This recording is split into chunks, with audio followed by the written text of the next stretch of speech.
Bonjour chers téléspectateurs de Télé+, bienvenue dans votre émission Réfléchissons ensemble, une émission que vous suivez tous les samedis sur nos antennes quand il est bien évidemment 21 heures. Alors aujourd'hui, comme d'habitude, vous savez, nous recevons des invités. Il y a un invité aujourd'hui.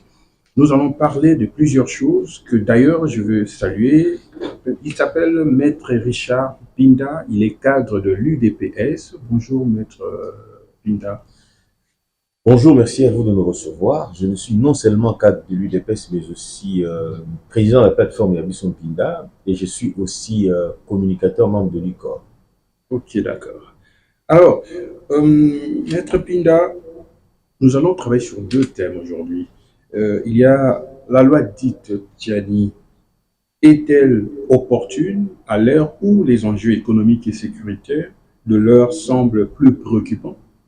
Et deuxième thème, c'est bien évidemment l'allocution de Paul Kagame au Bénin est-elle perçue comme une provocation à l'encontre du gouvernement de Kinshasa? Alors voici entre autres les deux thèmes auxquels nous allons discuter tout à l'heure. D'entre deux jeux, je voudrais d'abord passer. Il y a eu une communication qui a été faite du côté du Bénin par le président rwandais, Paul Kagame, et du coup, juste après sa communication, le gouvernement congolais, à travers Patrick Mouyaya, porte-parole du gouvernement et ministre de la Communication et des Médias, a rétorqué. Alors, nous allons suivre d'abord ces deux éléments, c'est-à-dire l'intervention du président Kagame et celle de Patrick Mouyaya, et puis nous allons revenir. Lors de sa visite officielle à Cotonou au Bénin ce week-end, le président rwandais a affirmé que la crise sécuritaire dans l'est de la RDC était une conséquence du tracé des frontières à l'époque coloniale. En ce qui concerne le M23 et les personnes liées au M23, les Congolais qui ont des origines rwandaises, il faut savoir que les frontières qui ont été tracées lors de la période coloniale ont découpé nos pays en morceaux. Une grande partie du Rwanda a été laissée en dehors, dans l'est du Congo, dans le sud-ouest de l'Ouganda, etc. Les gens de ces régions, dans ces pays autres que le Rwanda, ont des origines rwandaises, mais ne sont pas rwandais. Ils sont citoyens de ces pays qui ont absorbé ces parties du Rwanda à l'époque coloniale. C'est un fait de l'histoire. Rébellion majoritairement Tutsi, le M23 a repris les armes fin 2021. Le groupe reproche à Kinshasa de ne pas avoir respecté des engagements sur la réinsertion de ses combattants. C'est d'un pas décidé et le visage tendu que Patrick Mouyaya s'avance vers le pupitre pour sa conférence de presse à Goma. L'occasion pour le porte-parole du gouvernement congolais de revenir sur les propos du président rwandais Paul Kagame. Il a l'habitude de travestir l'histoire. Il peut le faire dans son pays, le Rwanda, mais il ne peut pas le faire en République démocratique du Congo. C'est lui qui est à la base de la situation d'insécurité en l'est de la République démocratique du Congo. Je me ferai l'économie de vous rappeler les RCD, les CNDP, les M23 et tous ces groupes proxy qu'il a toujours utilisés. C'est parce que justement nous avons détricoté chaque point de sa stratégie de manipulation mensongère qu'il pense aujourd'hui pouvoir réorienter les débats autrement. Il ne nous trouvera pas. Kinshasa riposte ainsi à ce qu'elle qualifie de nouvelles provocations de Paul Kagame. Alors, Maître Pinda, Kagame situe le problème par la manière dont les choses ont été mal partagées, jusqu'à dire que la RDC aura égrené une partie du Rwanda. Alors, vous, comment vous trouvez cette intervention? Quelle analyse pouvez-vous faire sur cette intervention? Déjà, je voudrais qu'on se mette d'accord. La déclaration faite par Kagame n'est pas une improvisation. Vous savez, c'est plutôt, comment dire, un changement de stratégie linguistique. C'est-à-dire que hier, Kagame s'est greffé au prétexte de la présence des troupes comment on les appelle, FDLR sur le sol de la République, vous constituez une menace sécuritaire pour le Rwanda. Et aussi du prétexte que les minorités Tutsi seraient menacées par la République démocratique du Congo, d'où l'intérêt de les protéger. Et donc, ces deux éléments faisaient de lui justifier sa présence militaire. Et vous conviendrez aussi avec moi que le président Tshisekedi, avant cela, a fait des déclarations pour dire que la motivation de Kagame n'a jamais été sécuritaire, non plus pour protecteur de minorités, si on peut le dire ainsi, tutifun congolais, mais plutôt des velléités expansionnistes et aussi économiques. Aujourd'hui, nous le savons, donc avec l'état des sièges, l'aspect économique a été estompé et vous avez les velléités expansionnistes, les revendications entre autres des accords qui ont été signés avant l'accès du président Tshisekedi au pouvoir. Vous avez d'abord l'accord de l'Émirat, un autre aspect des choses, et aussi l'accord de la CNDP. Et donc, ces tabloïds peints, vous vous rendrez compte que il n'a fait que manifester ce qui a été ses intentions, c'est-à-dire de s'accaparer d'une portion du territoire de la République démocratique du Congo. Je voudrais d'abord que l'opinion comprenne d'où nous sommes venus pour nous rendre ici, où nous sommes rendus aujourd'hui. Nous sommes en 1994, où vous avez Paul Habyarimana, le président burundais. Juvénile Habyarimana. Juvénile, j'ai dit Paul, Juvénile Habyarimana. Et vous avez d'une autre part les présidents burundais qui ont été assassinés. Et si ça a dû créer une situation. Un élément important où les gens n'y prêtent pas vraiment attention pour démontrer à suffisance qu'il y a eu une complicité, c'est-à-dire que le président Mobutu devait être aussi dans l'avion. C'est-à-dire qu'on aurait éliminé les présidents Mobutu, les présidents burundais et les présidents rwandais. Et cela aurait pour conséquence, l'Occident était dans un plan où l'on devait avoir une main mise sur les richesses de la République démocratique du Congo, mais avoir des pays tels que le Rwanda et l'Ouganda qui pouvaient éventuellement permettre à ce que cette exploitation illicite, illégale des richesses soit effective. Eh bien, le président Mobutu a été informé de ce qui allait arriver. On lui a demandé, par ses sources, ses canons, de ne pas monter dans cet avion-là. Les autres, quand ils sont partis, ils sont morts. Nous sommes en 1997, 97 pour les autres. La République devrait retenir que nous avons l'AFDEL qui s'annonce. Qui dirige l'AFDEL? C'est Mouzé. Mouzé n'est pas initiateur de l'AFDEL. On l'a pris quelque part pour faire le figurant. Voilà.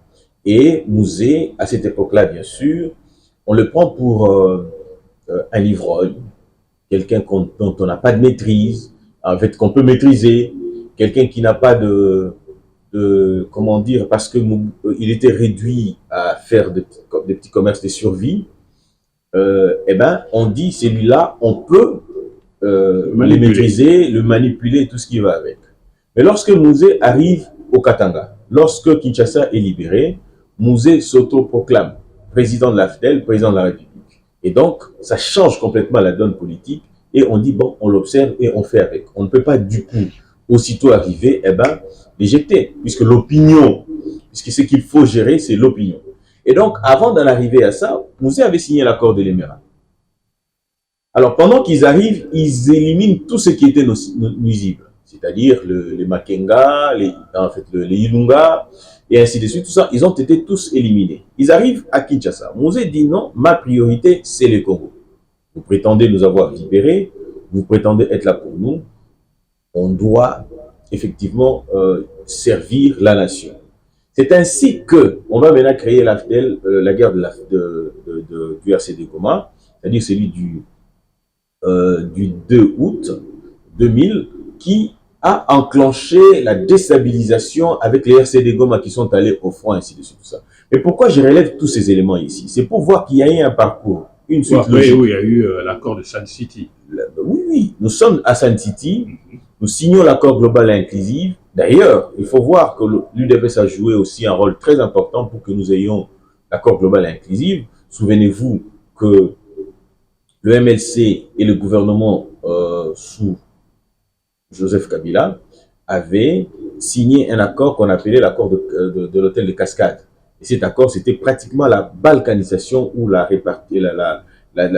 division de la République démocratique du Congo. Pourquoi? Parce que le RCD n'ayant pas pris part à cet accord-là, ils allaient créer des problèmes. C'est ainsi que nous avons créé l'ASD, c'est-à-dire Alliance pour le sauvetage du dialogue intercongolais. Nous avons mis tout le monde ensemble pour que le Congo reste uni et qu'ensemble nous puissions éventuellement accéder il y avait 4 vice-présidents. Oui, nous sommes allés avec 4 vice-présidents, ainsi de suite, tout ça. Alors, pendant ce temps-là, il y fallut à ce que l'on puisse brasser et mixer, parce que c'était un principe acquis à Saint-Titi, mais avant, on devait, identifier les Congolais qui devaient faire partie. Je vous ai dit tout à l'heure que ce n'est pas par le fait du hasard que Kagame a fait ces déclarations-là. Je vous dis, c'est une suite logique normale, parce qu'il est dans sa logique de continuer à faire la guerre, déstabiliser la République du Congo, pour d'une part mettre la main sur les richesses de la République du Congo, et d'une autre part pour, s'accaparer de portions de terre. Donc, tous ces éléments, nous sommes en 1997, où l'AFDEL arrive. Ok, excusez-moi. Où l'AFDEL arrive, je voudrais dire quelque chose d'important. L'AFDEL, en arrivant, n'a pas trouvé un vide juridique. L'AFDEL a trouvé les acquis de la CNS, c'est-à-dire un cadre juridique qui pouvait permettre que nous puissions bâtir un Congo mieux, un Congo meilleur, un Congo plus fort qu'avant. Vous voyez ça? Maintenant, il se pose un problème. Le problème ici, c'est que on a fait un tabula rasa. Pourquoi? Parce que un plan devait être mis en place. Lesquels plans de l'Occident, via le Rwanda, infiltrer la République démocratique du Congo, parce que lorsque vous suivez certains communicateurs du FCC, du PPRD précisément, comme en la personne par exemple de Yolama, il dit « On nous a imposé d'intégrer les Rwandais au sein de l'armée de la République démocratique du Congo. » Et c'est une suite logique. Lorsqu'on vous prend les militaires de phase, on les amène à Kitona, on les abandonne là, ils meurent de cet abandon-là, certains désertent, fuient, et certains sont même tués, ce qui démontre à suffisance qu'on devait fragiliser la défense de la République démocratique du Congo pour permettre à ce que cette infiltration atteigne un certain niveau. Vous allez vous rendre compte, toujours dans cette logique de velléité de récupérer les terres, on va signer l'accord de CNDP. Et l'accord de CNDP a consacré de 2013 et 2009, a consacré pratiquement la balkanisation parce qu'il devait avoir l'autonomie de gestion, l'autonomie de recruter des policiers, des militaires, et ainsi de suite. D'ailleurs, quant à la question de l'autonomie de recruter, vous avez vu lorsque on a commencé, la guerre a repris à l'Est avec le M23, les militaires du CNDP plutôt les militaires, les policiers qui étaient commis à Minembwe, ont quitté les lieux où ils étaient affectés pour aller rejoindre les M23. Et donc, vous conviendrez aussi avec moi que c'est quelque chose qui avait été préparé, orchestré de manière à faire en sorte que les choses évoluent de cette manière. Et donc, oui. Et quand est-il l'opération turquoise? Parce qu'on dit le problème, la problématique aussi, c'était avec l'opération turquoise. Bon, écoutez. Où il y avait eu, c'est-à-dire ceux qui fouillaient prétendument, hein, donc, munitions, tout ça, voilà. Écoutez, il faut faire la part des choses.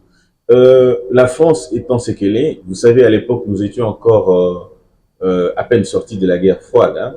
C'est-à-dire que lorsqu'on veut établir ou instaurer un nouvel ordre mondial, où l'ordre doit venir d'un point et exécuté par de suite, la France avait une mission précise. D'ailleurs, on a interdit à la France d'assurer la sécurité de certaines populations, d'où les génocides qui a été commis par Kagame lui-même pour éventuellement se victimiser aux yeux de l'opinion, ainsi de suite, tout ça. Aujourd'hui, Charles Nana, qui est qui est un grand écrivain, exactement, non seulement celui-ci, mais celui qui avait écrit avant, il a démontré la responsabilité de Kagame dans cette instabilité.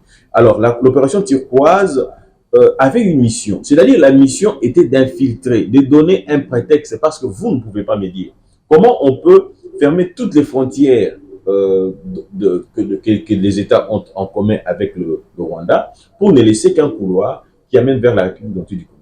Ce qui démontrait à suffisance que l'AHR, c'est-à-dire les organisations des Nations Unies avec tout ce qui va avec, ont laissé un couloir pour justifier les différents combats que nous avons aujourd'hui. Parce que le deal, c'était lequel? Le Rwanda a un besoin et les besoins expansionnistes du Rwanda d'une autre part, et aussi la communauté internationale qui voulait accéder aux richesses dont Mobutu refusait de leur accorder. Mobutu disait que ces richesses ici sont réservées à la génération future, par exemple, aux générations futures. Okay? Alors, comme ils ne savaient pas le faire, alors ils ont dû créer cette déstabilisation. Pourquoi je l'ai dit? Parce qu'il y a eu des faits qui ont démontré à suffisance que ce que nous avançons aujourd'hui comme élément est fondé. Prenons par exemple, lorsque Joseph Kabila arrive, le tout premier acte qu'il prend, c'est des facilités, okay, aux opérateurs économiques, aux sociétés, aux multinationales extérieures de pouvoir gérer même les entreprises publiques de la République démocratique du Congo. Chose que vous ne ferez pas en France. Non. Chose que vous ne ferez pas aux États-Unis. Ok? Vous avez vu qu'il y a eu des blancs tout blancs, pas des métissés, des blancs tout blancs avec le fils de Charles Michel, par exemple, qui gérait la Gécamine à un moment donné. Donc, c'est-à-dire qu'ils ont facilité la scission de la MIBA, plutôt de la Gécamine. Ils ont mis en mal, ils étaient à l'RVA, ils étaient partout. Pourquoi? Parce qu'ils devaient accéder. Nous, vous avons permis de faire la guerre pour accéder au pouvoir là où vous êtes. Vous devez nous rendre la monnaie d'une pièce. Exactement, exactement. Et aussi, il y a eu des réformes qui ont été faites sous Mobutu, sous Kabila plutôt, j'allais dire. Ces réformes nous ont apporté quoi? Si ce n'est qu'aujourd'hui, comment dire, la fragilisation de l'économie nationale qui a pratiquement devenu l'apanage des agriculteurs. Et donc, où nous sommes rendus aujourd'hui, Kagame ayant exécuté sa part, ça fait que la communauté internationale le paye. C'est ainsi que par moment, lorsque nous sommes agressés, ils ne savent rien dire. Par moment que nous sommes agressés, ils ne le condamnent pas, ils ne le sanctionnent pas, ils ne le découragent pas. Okay? Ils continuent. Pourquoi? Parce qu'ils savent qu'il y a certains au sein de la communauté internationale qui prennent position en sa faveur. Les multinationales. Écoutez, le monde est dirigé par l'argent. Le monde est dirigé par l'économie. Comment trouvez-vous que, parce que d'aucuns disent ceci, que donc, Kagame est un commissionnaire, c'est-à-dire un sous-traitant de ces multinationales et qui permettent à ce qu'ils prennent tout ce qu'ils entreprennent, ils se partagent. Et puis voilà, on parle du développement, même du point de vue communicationnel. Aujourd'hui, le Rwanda est devenu comme l'Eldorado de certains pays. Est-ce que c'est simplement le Rwanda qui mène le jeu ou c'est un jeu qui se joue là-haut et on prend quelqu'un qu'on aura comme bouc émissaire, on place le Rwanda là-bas, y compris l'Ouganda? Moi, je dirais tout simplement qu'il s'agit d'une complicité de la communauté internationale avec. Je ne veux pas qu'on dise de lui, du Rwanda, qu'il est un sous-traitant. Je voudrais qu'on dise de lui qu'il est un partenaire dans la déstabilisation de la République démocratique du Congo. Tout simplement parce que certains actes qui sont posés par le Rwanda. D'ailleurs, il y a des multinationales qui sont installées au Rwanda. Je vous disais tout à l'heure que le monde est dirigé par une force économique, c'est-à-dire que les pays puissants, ce sont ceux qui vous fabriquent soit des armes. Et puis, on dirait que c'était un gourmand, un friand de minerais. Hein. Il est parti au Bénin, il y a des minerais, en Guinée également. Non, mais c'est comme ça. Donc voilà. C'est comme ça. En fait, qu'est-ce qu'il a dans son sous-sol? Il n'a rien. Le Rwanda n'a rien dans son sous-sol. Vous vous posez la question de savoir, à un moment donné, où partout il est, c'est tout simplement parce qu'il doit exécuter le projet de l'Occident. Là où il est, la France, par exemple. La France, même quand la France vient ici, la France est incapable de vous dire que la République démocratique du Congo est agressée par le Rwanda. Pourquoi il ne le fait pas? Parce qu'ils savent que en Mozambique, par exemple, il y a une force onusienne qui, la force rwandaise, occupe, en fait, est entrée dans une mission onusienne en Mozambique pour le compte de la France, pour stabiliser la Mozambique. Et la Mozambique, là où ils sont, il y a des richesses. Et ces richesses-là profitent principalement aux multinationales françaises. Donc, même en Guinée, vous vous êtes rappelé avec le président qui a été déchu, Alpha Condé, qui est remplacé. Mais c'était aussi les minéraux. Lorsque le président, c'est comment encore le nom, c'est lui le militaire qui a remplacé Alpha Condé. Mamadi Doumbouya. Mamadou Doumbouya. Le tout premier acte qu'il a pris, c'était lequel? C'était de faciliter les zones d'exploitation minière, que le transport facile. Donc, c'est pour dire tout simplement que c'est l'intérêt économique qui dirige le monde. Et là où va Kagame, c'est parce qu'il trouve ses intérêts. Mais les gens trouvent ça inadmissible qu'on passe par le Rwanda, parce que la RDC est là quand même. De toutes les façons, même si le Rwanda prenait les minéraux, ce ne serait pas le niveau de ce que la RDC reste. Pourquoi pas? Pourquoi ne pas collaborer directement avec la RDC et de façon franche que de passer par autrui? Non, mais c'est ça. La RDC. Est-ce que le gouvernement de Kinshasa, nous ici, nous n'avons pas aussi une part de responsabilité par rapport à ça? Je voudrais d'abord répondre à la première question parce qu'elle est fondamentale, parce que la part de responsabilité n'existe pas en ce qui nous concerne, parce que nous sommes très ouverts, nous sommes très disposés à aller négocier avec eux. Les différents voyages qu'a effectué le président de la République, c'est dans cette logique-là, pour leur dire arrêtez de continuer à exploiter, utiliser le Rwanda pour que les populations meurent, venez directement avec le gouvernement, nous allons discuter et nous allons avoir des accords. Mais le vrai problème n'est pas à ce niveau-là. Le vrai problème, c'est que la République démocratique du Congo ne doit pas s'organiser. Le vrai problème que nous connaîtrons dans ces pays ici, c'est que nous ne devons pas nous organiser dans le sens de l'Occident. Pourquoi? Parce que si nous nous organisons, nous aurons toujours la main tendue. Rappelez-vous, par exemple, lorsque nous avons pour la première fois réalisé le budget de 7 à 8 milliards de dollars, il y a quelque chose qui s'est passé. Les observateurs avertis ont compris que la rivière Kasaï a été polluée. Lorsque la rivière Kasaï est polluée, est-ce que vous avez vu Greenpeace réagir? Pas du tout. Mais lorsque nous allons, par exemple, pour vouloir exploiter les blocs pétroliers et gazieux, c'est Greenpeace qui intervient pour dire que non, ben écoute, ils ne peuvent pas. Pourquoi? Parce que nous aurons beaucoup d'argent.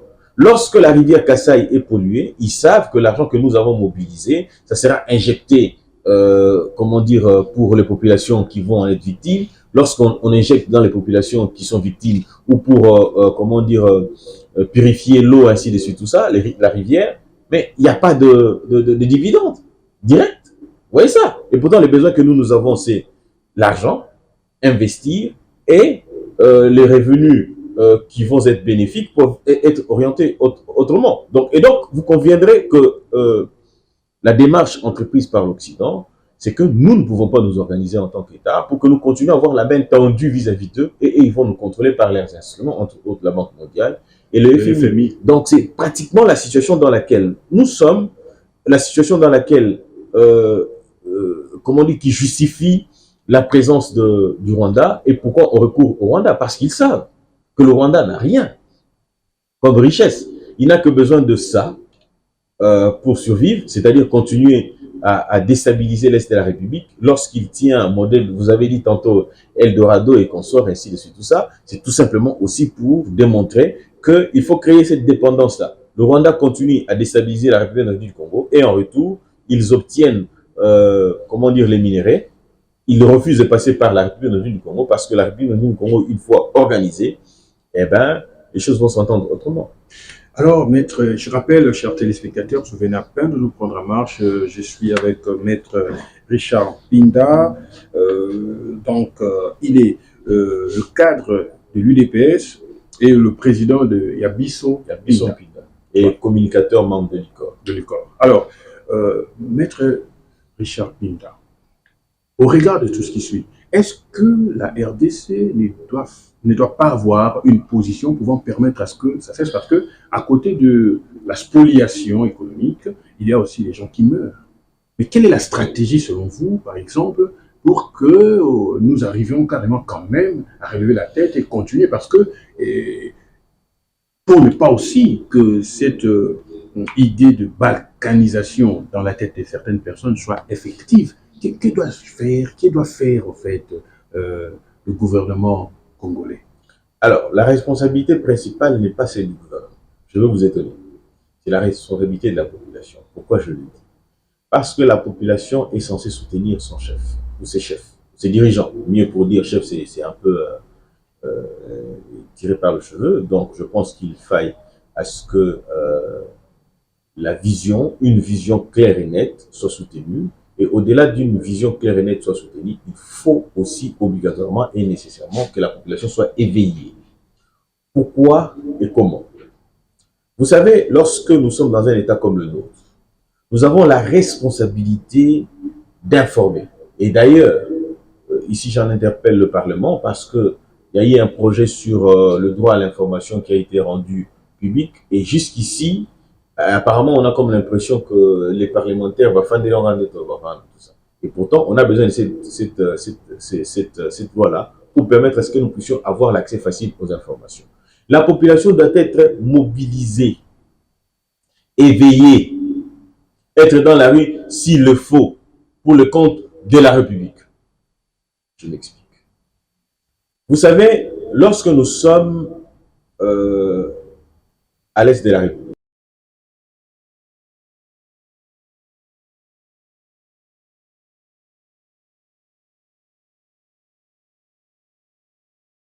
retrait des troupes, jusqu'à ce que monsieur le président du Sénat intervienne pour porter ce combat de la population. Était-ce une récupération politique ou une manœuvre de complicité? Je ne saurais le dire. Mais du moins, l'ONU a répondu pour dire que non, c'était une institution qui, comment dire, c'était une institution, ce message a été porté par un chef d'institution, ce qui impliquait l'État. Et en impliquant l'État, c'est-à-dire que puisque nous sommes membres des Nations Unies, nous pouvions nous voir interpellés par rapport à notre comportement. Et pourtant, la population a ce qu'on appelle l'autodétermination, qui est un principe de droit international, qui voudrait que lorsque la population ne veut pas d'une chose, qu'on ne lui impose pas. C'est ainsi que vous vous souviendrez, lorsque Mouzé s'autoproclame, la population, plutôt ceux qui venaient avec lui, ne pouvaient pas aller outre. Pourquoi? Parce qu'ils se sont dit, l'opinion, on doit le contrôler, parce que nous risquerons de tout perdre. Alors, j'en reviens ici. La responsabilité principale, c'est à la population d'arriver à dire non. Rappelez-vous, lorsque les États-Unis, la Grande-Bretagne, Robert Roy et consorts sont allés pour installer le bourgmestre à Minembwe, rappelez-vous du tollé qu'il y a eu, comment la population a réagi. Okay? Donc, ce sont des éléments qui démontrent à suffisance que le rôle principal revient d'abord. Parce qu'au-dessus de la population, il n'y a rien, à part Dieu. Au-dessus de la population, c'est au-dessus plutôt des dirigeants nationaux comme internationaux plutôt j'allais dire, il y a la population. C'est ça même la raison d'être du souverain primaire qui fait que la dernière décision doit le révéler. D'une autre part, il y a les dirigeants qui doivent avoir une vision claire et nette, comme c'est le cas avec le président Tshisekedi. Il sait où il veut nous amener, il veut que nous puissions nous auto-diriger, et en commençant bien sûr par renforcer les climats des affaires pour permettre à ce qu'économiquement nous puissions aussi faire entendre notre voix et permettre à ce que les choses évoluent d'une certaine manière. C'est sûr? Oui, je suis sûr. Je sais de quoi je parle. D'accord, cher. Vous m'auriez appelé pour cette question-là, je vous aurais démontré combien les efforts sont fournis. Et ça sera sujet certainement d'un autre numéro d'émission. Alors, je rappelle que je suis avec Maître Richard Pinda, il est un cadre de l'UDPS, il a ajouté président de la plateforme de Pinda, et puis alors, nous allons passer au deuxième thème. Le deuxième thème, on le disait tantôt, c'était bien évidemment la loi dite Tchani. Est-elle opportune aujourd'hui? Pour qu'on en discute, qu'on en parle. Est-ce que, à l'heure où nous sommes, où nous avons des problèmes économiques, où nous avons des problèmes sécuritaires, ce ne serait pas mieux de parler sécurité et économie à la place de parler de père et de mère?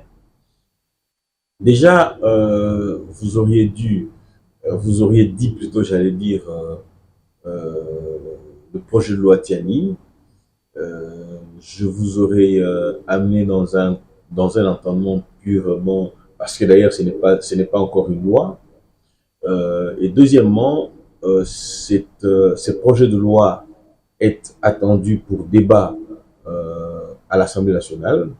Et donc, à ce niveau-là, moi j'en appellerai d'abord à toute l'opinion avant de mettre mon point de vue ici, parce que je suis de ceux qui soutiennent cette loi-là, qui voudraient à ce que cette loi soit d'application, qui exigerait même des uns des autres, qui exigerait même des députés de la voter. Et donc, je dirais tout simplement que elle est intéressante. Était-ce opportun? Effectivement, c'est opportun. Je vous ai dit tout à l'heure qu'il a été organisé de manière à infiltrer les systèmes de notre pays à tout point de vue. Eh bien, pour élaguer ou protéger la nation contre les infiltrations que nous avons connues. Vous savez, l'infiltration, ce n'est pas qu'à l'armée, non. C'est à tous les niveaux. Au niveau de la police, au niveau de l'administration, partout. Nous sommes infiltrés partout. Je vais vous raconter. Nous apprenons même l'ANR aussi est infiltré. Nous sommes infiltrés partout. L'ANR qui est censé traquer. Non, mais c'est ça, en fait, c'était ça la mission. La raison pour laquelle je vous dis que c'est une suite logique. Ça a été même ça la principale mission de Joseph Kabila à la tête de ces pays. Fragiliser la République. Fragiliser le fonctionnement des institutions. Mais pourquoi est-ce que je vous ai laissé, lorsque vous parlez du point de vue économique de Joseph Kabila, vous êtes revenu encore avec la fragilisation des institutions du pays, public et tout ça, toujours par Joseph Kabila, et vous pensez que celui qui est à l'auteur de tout ce que nous vivons? Je vais vous prendre une illustration. Bosco Tangana, sergent au sein de l'armée rwandaise. Il est devenu général au sein de FARDC. Mais je vous répondrai aussi James Kabarebe, officier là-bas, général ici. Je suis d'accord. Mais c'est l'infiltration. C'est ça l'infiltration en fait. Et aussi... Bizi Makara et tout consort. Non, mais même Rouberoy, il est né à 3 endroits. Charles Onana l'a dit dans son livre. Écoutez, mais ce sont des choses qui sont vraies. Vous voyez ça? Mais pourquoi j'ai dit Joseph Kabila? Parce que vous me direz, James Kabarebe, Mouzé a demandé à tous les Rwandais de rentrer chez eux. Mais il aurait ouvert une brèche, quand même. Non, il a ouvert une brèche, il les a roulés après, pour le Congo. Ok? Et il leur a demandé, retournez chez vous. Qui les a ramenés ici pour la deuxième fois? C'est Joseph Kabila. Lorsque vous êtes avec Charles Nana, il vous dit, mon bureau est né à 3 endroits différents. Sans oublier ce que disait le professeur Lunda Bouloulou. Il dit, eh ben, écoutez, on a, comme qui dirais-je, il a été le chef d'une délégation rwandaise lorsque lui il était Premier ministre. Et ce sont des éléments qui démontrent à suffisance que nous nous sommes retrouvés dans des situations telles que celle-là.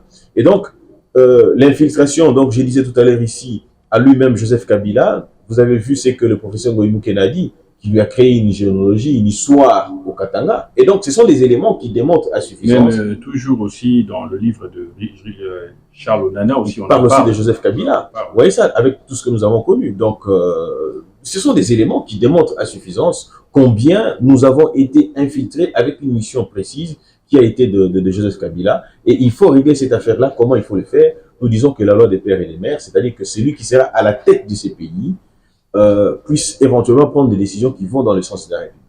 Les uns vous disent, et le président Tshisekedi a dit, que ça n'est, en fait, pour lui, il dit, ben écoute, certains Congolais des pères et des mères ont plongé ces pays là où il est aujourd'hui. Moi, je le comprends. Et puis, je lui ai dit, monsieur le président, vous n'êtes pas sans oublier que l'impulsion doit venir de quelque part. L'impulsion est venue de Joseph Kabila et les autres l'ont fait exécuter. Vous voyez, mais aussi, il ne faut pas oublier que ces Congolais des pères et des mères avaient la responsabilité de dire non. Puisqu'ils n'ont pas dit non, on ne doit pas se servir de l'impulsion. Mais attention, si vous dites que non, c'est venu de Kabila, on a parlé aussi au temps de Mobutu, il y avait aussi toujours certaines personnes à la casquette rwandaise, notamment les Bisengemana. Quels sont les dégâts qu'ils ont fait par rapport à ceux qui ont fait ce qu'ils ont fait sous Joseph Kabila? Il n'y a pas de dégâts, hormis la loi, plutôt l'ordonnance portant accord, l'ordonnance qui a accordé la nationalité globale à tous ces mondes-là. Mais sinon, ils n'ont pas de forfait à la hauteur du forfait qui avait été commis par la bande à tous ceux qui sont devenus sous Kabila, tout ça. Donc, ce qui démontre à suffisance, donc si nous risquons de nous écarter de ces sujets-là, eh ben, donc je disais que cette loi, elle est importante puisqu'elle tend à, j'ai dit toujours, celui qui gère la République, celui qui est des pères et des mères, a la présomption de bien faire pour le Congo. Vous savez, nombreux sont ceux qui disent que cette loi-là va diviser. Que cette loi-là, on la catalogue à la loi à l'ivoirité qui a causé de problèmes. Non, on ne peut pas comparer ces projets de loi à celle de l'ivoirité. Non, pas du tout. Pourquoi? Parce que celui-là était de savoir qui est ivoirien et qui ne l'est pas. Mais ici, ce sont des conditions pour accéder aux fonctions. On dit, entre autres, pour accéder aux fonctions, il faut, comment dire, être des pères et des mères. C'est ça la condition nouvelle qu'on voudrait ajouter. Mais je voudrais qu'on réfléchisse un tout petit peu. Est-ce qu'il y a du mal à ce que l'on puisse catégoriser les gens? Oui, mais parce que je crois, j'ai eu le professeur Tchani une fois, je l'ai eu en interview, il prenait le parallèle, il faisait le parallélisme entre cette loi et puis aux États-Unis. Seulement, le bémol, c'est pas pareil parce que aux États-Unis, il y a quelqu'un de couleur qui a été président quand même, qui est Obama. Non, non, attention. D'ailleurs, aux États-Unis, ne peut accéder à la fonction présidentielle. Faites votre analyse, vous verrez. Ce ne sont que des Irlandais. Kagame et Obama avait pour mère une Irlandaise. On a catégorisé. Je suis en train de poser une question fondamentale. Est-ce qu'il y a du mal à catégoriser les gens? Vous faites partie d'une catégorie de personnes dans la société ici. Bien évidemment. Vous êtes journaliste. Bien évidemment. Moi, je suis avocat. Même Dieu, il a catégorisé ses créations. Il les a catégorisées en anges, en êtres humains. Donc, et même parmi les êtres humains, même Dieu divise. Il a créé des races. Et donc, la loi Tchani est opportune. Elle est opportune plutôt, j'allais dire. Okay, elle est opportune et elle pourra régler notamment les problèmes que nous avons comme ceux de l'infiltration. Effectivement, effectivement. Je ne sais pas comprendre comment on fait les choses. Vous savez, pour nous autres qui croyons en Dieu, qui sommes chrétiens, je me suis toujours posé la question de savoir si Dieu devait descendre sur terre pour mourir, okay, il aurait laissé son fauteuil entre les mains de qui? Parce qu'il sait que son fauteuil est convoité par le diable. Dieu fait confiance à ceux qui l'entourent. Okay? Et ceux qui l'entourent agissent dans l'essence de Dieu. Pourquoi? Parce que Dieu considère que ceux-là, je les ai créés et qu'ils m'appartiennent. Voyez, on dit Christ est l'image de Dieu. Mais il est l'image de Dieu. Pourquoi? Parce que Dieu a confiance en lui. Il l'a même dit. C'est lui, si j'ai mon fils, j'ai mis toute ma confiance. Mais pourquoi nous les humains là, nous ne pouvons pas suivre ce qui est déjà tracé. C'est-à-dire qu'il a l'attitude de pouvoir protéger et d'agir dans le sens de la République. Mais aujourd'hui, nous sommes en plus, cette loi, elle paraît comme si elle était nouvelle. Elle n'est pas nouvelle. Parce que non, mais elle n'est pas du tout nouvelle. Autant de Mobutu. Allons à la Banque centrale ici. À la Banque centrale, par exemple. Pour être gouverneur de la Banque centrale, il faut être des pères et des mères. Cette loi a existé jusqu'à ça. Si vous voulez, vous l'envoyer ailleurs. Mais oui, si vous voulez, vous l'envoyer ailleurs. Est-ce qu'il faut... Écoutez, vous savez même ceux qui doivent... Moi, je suis super... je peux devenir président de la République au Congo, en aire de Congo. Je peux me présenter comme candidat président de la République. OK? Mais la question, c'est de savoir pourquoi je ne le peux pas aujourd'hui. Je n'ai pas 100 000 dollars de caution, par exemple. Ça veut dire que j'ai été catégorisé de ne pas accéder à cette fonction-là. Vous voyez ça? On dit encore qu'il faut avoir 30 ans pour accéder à cette fonction. Vous pensez que celui qui a 29 ans est moins intelligent que, ou moins compétent que celui qui accède, celui qui a 30 ans? Pas du tout. Il est aussi congolais. Vous voyez? Et il est congolais. La loi a voulu que les choses soient ainsi. Mais pourquoi on accepte pour 100 000 dollars? Donc, c'est-à-dire qu'on veut laisser... on dit que c'est une loi prétendument orchestrée pour dégager certaines personnes, notamment le Moïse Katumbi. Celui qui a 29 ans est dégagé. Pourquoi seulement le sort de Moïse doit nous préoccuper? Celui qui a 29 ans est dégagé. Moi qui n'ai pas 100 000 dollars pour devenir président de la République, je suis dégagé. Vous pensez que Moïse Katumbi est plus compétent que moi? J'estime être plus compétent que Moïse Katumbi. Je m'estime être à même de pouvoir mieux faire que Moïse Katumbi. Mais pourquoi on doit m'exclure moi parce que je n'ai pas 100 000 dollars et que Moïse Katumbi, s'il était exclu, on doit faire un problème d'État? Non, pas du tout. C'est sérieux quand même. Et ce sont les conditions posées. Et ces conditions permettent à ce que les pays évoluent. S'il ne répond pas aux conditions, ben écoute, tant pis pour lui. Moi, je n'en fais pas un problème d'État. Je ne stigmatise pas les gens pour dire que je n'ai pas 100 000 dollars pour payer ma caution, que je voudrais être aussi candidat président de la République. Je ne le dis pas. Mais pourquoi on devrait en faire un problème d'État? Pas du tout. Ce sont les lois de la République, on est appelé à se soumettre. Vous ne pouvez pas mettre la touche, faire mon travail. Moi, je ne peux pas non plus être à votre place là. Sinon, la corporation va s'énerver. Dire que je suis journaliste, non, on va me faire un problème par la corporation. Vous êtes catégorisé, nous sommes catégorisés. Je ne peux pas non plus mettre une blouse blanche pour aller opérer. Par exemple. Vous voyez ça? Ce sont les règles qui régissent les sociétés. On ne va pas mettre la nation en danger. Pourquoi? Parce qu'un individu capricieux comme Moïse Katumbi veut nécessairement et obligatoirement accéder à la présidence de la République. Pas du tout. D'accord, j'espère que ça a été compris. Et puis, nous allons, petit à petit, on avait deux thèmes, hein, comme on l'a dit en off. Il y a une actualité. L'actualité, c'est bien évidemment l'activité de demain. Hein, l'activité du bon côté de l'histoire. C'est vous qui le dites. C'est moi qui l'ai dit. Je suis porteur de cette vision-là. Eh bien, je l'ai dit, le bon côté de l'histoire, c'est celui-là. Je vous ai brossé tout à l'heure ici comment est-ce que les choses ont été organisées d'une certaine manière. Pour mettre fin à l'infiltration, nous disons qu'il faut... Excusez-moi. Pour mettre fin à l'infiltration, nous disons non au M23. Les bons côtés de l'histoire a levé l'option d'estomper... Quand même on dit... dans le M23, il y a des Congolais de père et de mère. C'est ça le problème. Les Congolais de père et de mère au service du Rwanda. Alors, vous voyez, on peut revenir maintenant sur la question que celui qui doit être bon n'est pas forcément celui qui est de père et de mère. Non, j'ai l'impression que nous ne comprenons pas. J'ai dit ceci. L'impulsion doit venir quelque part.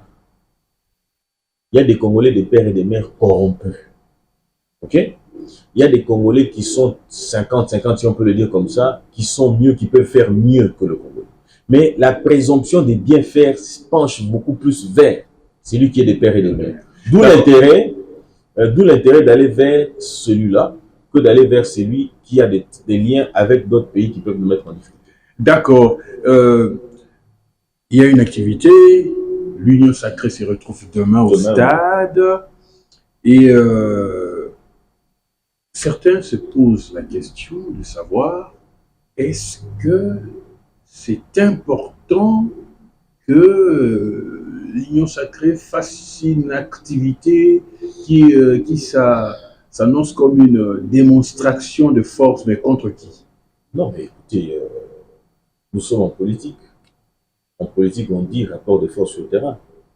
C'est-à-dire que nous sommes d'une force aujourd'hui, nous assumons d'être cette force-là, et nous organisons une activité pour dire, bah, écoutez, nous prenons un engagement avec la population, parce que lorsque vous lisez la charte de l'Union Sacrée, vous vous rendez compte qu'il y a des objectifs qui sont assignés aux différentes composantes de l'Union Sacrée. Eh bien, nous disons que nous manifestons notre cohésion, notre détermination pour donner au président Tshisekedi un second mandat. C'est ce que nous faisons, nous, en tant qu'Union Sacrée. Donc, c'est-à-dire l'activité de demain a pour finalité de renouveler, comment dire, notre engagement vis-à-vis de la vision, de l'appel qui a été lancé par le président de la République. Eh bien, c'est tout à fait normal.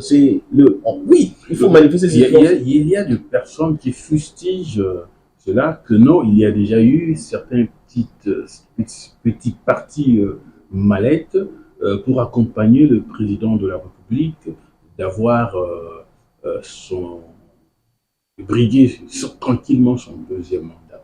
Je voudrais rassurer l'opinion sur cette question-là. Vous savez, on verra tout ce qu'on verra, on dira ce qu'on veut dire. Vous savez, il y a certains qui ont même dit, bah, écoutez, votre activité est reportée, ainsi de suite, tout ça. Pourquoi? Parce que les gens ne veulent pas. Nombreux sont ceux qui travaillent pour que cela ne réussisse pas. Vous voyez ça? Donc, il y en a des gens qui diront ce qu'ils veulent dire. Mais ce qui est rassurant, c'est quoi? Certains vous disent même que c'est FCC bis. Non, mais ce n'est pas le cas. Pourquoi? Parce que nous avons... Quelle est la différence? Écoutez, quelqu'un m'a fait une blague, il dit, ben, Bozuka ka Mountouka va changer peinture. Mais un chauffeur qui a un moteur, qui a un petit tété. Ceux qui ont un moteur, tout ce qui a changer ma pièce ainsi. C'est dans notre comportement. Parce que hier, on avait la gratuité de l'enseignement consacrée dans la Constitution, mais non effective. Aujourd'hui, la gratuité de l'enseignement, elle est effective. Même si elle souffre. Écoutez, je vais vous dire quelque chose. Donc, nous avons commencé, nous avons allégé. Aujourd'hui, par exemple, vous savez, le Koumouna et consort, c'est la conséquence d'avoir abandonné les enfants. Lorsqu'un État est démissionnaire, c'est tout ce que nous connaissons aujourd'hui, l'insécurité, et c'est la conséquence de tout ça. Mais aujourd'hui, lorsque vous occupez les enfants, qu'ils apprennent quelque chose, qu'ils apprennent à lire et étudier, ils ont des perspectives différentes. Vous savez, les voyages, ce n'est pas seulement prendre un avion et aller quelque part. Vous pouvez aussi, voyager à travers la science. Nous donnons l'opportunité aux enfants de pouvoir s'assumer. Est-ce que vous pouvez imaginer combien ça allège les parents? Aujourd'hui, nous parlons de 6 millions d'enfants qui ont trouvé le chemin de l'école. Je parle de 6 millions d'enfants. Je parle de nombreux de ceux qui agissent dans le sens d'atténuer la souffrance des parents. Vous voulez dire qu'il y a des faiblesses? Et effectivement, il y a des faiblesses parce que ceux qui nous ont précédés n'ont pas rempli les responsabilités. Ils nous ont dit, par exemple, il fallu qu'il y ait, 1000 écoles par an. Est-ce qu'ils l'ont fait? Non. Aujourd'hui, lorsque nous nous retrouvons devant les pléthores d'élèves, nous essayons quand même d'apporter des solutions. Nous en avions 1200 écoles aujourd'hui qui sont construites par nous en dehors des 4 ans, mais les autres en avaient construit que 900 quelque chose. Donc, en bref, parce que là nous courons derrière le temps, donc bientôt on va rendre l'antenne.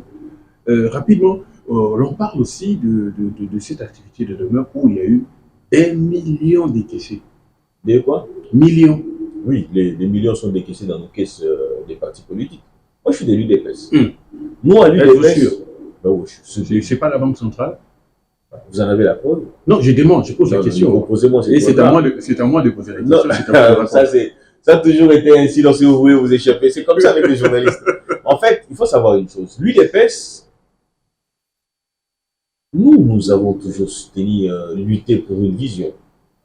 Récemment, ici, le secrétaire général de l'UDPS a présenté 3000 personnes qui ont trouvé du travail, combattants. Et ces combattants doivent, retourner au parti 10% de leur salaire. Donc, c'est une cotisation. On va conclure. Ne concluez pas. Laissez-moi conclure. Le temps nous est Oui, je sais que le temps nous est imparti, fait déjà défaut que nous sommes arrivés à terme de ce temps-là. Donc, je disais que l'UDPS vit aussi des legs, dons et libéralité. Donc, ça veut dire que vous pouvez être là, les millions d'entre vous, vous prétendez parce que moi, je ne les ai pas vus. On a entendu. Vous avez entendu, sans en avoir la preuve. Mais je ne confirme pas l'information. Je vous ai bien dit que attendez. entendu. Vous avez entendu des millions. En fait, nous discutons sur base de spéculation. Eh bien évidemment, il y a certaines informations. Mais alors, moi, je vous dis, si l'argent est sorti, c'est-à-dire que moi, dans ma cellule... nous voulons juste savoir si c'est vrai, il y a cet argent, d'où est venu l'argent, point barre. Non, si vous apprenez qu'il y a eu l'argent sorti par... Je parle pour l'UDPS. Je ne suis pas membre d'un quelconque autre parti. Je ne sais pas comment les autres partis se sont organisés, mais je sais au moins ce qui nous concerne, ce sont nos cotisations. Moi, j'ai donné ma part à ma cellule, moi ici qui vous parle, cellule résidentielle avec le président Patrick Ngandou Malik. Donc, ce qui voudrait dire tout simplement que nous cotisons, nous soutenons les activités, tout simplement ça. Alors, chers téléspectateurs, si vous avez attendu qu'il y a des millions qui ont été déboursés pour l'activité de demain, sachez que les gens ont cotisé, pas de polémique.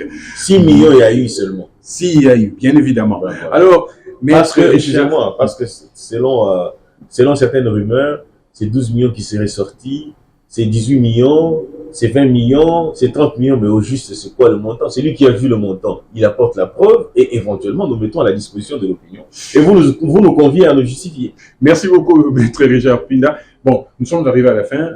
La coutume demande à ce qu'on fait salut. Ok, merci. Merci beaucoup. Merci de nous avoir reçus. Merci. Voilà.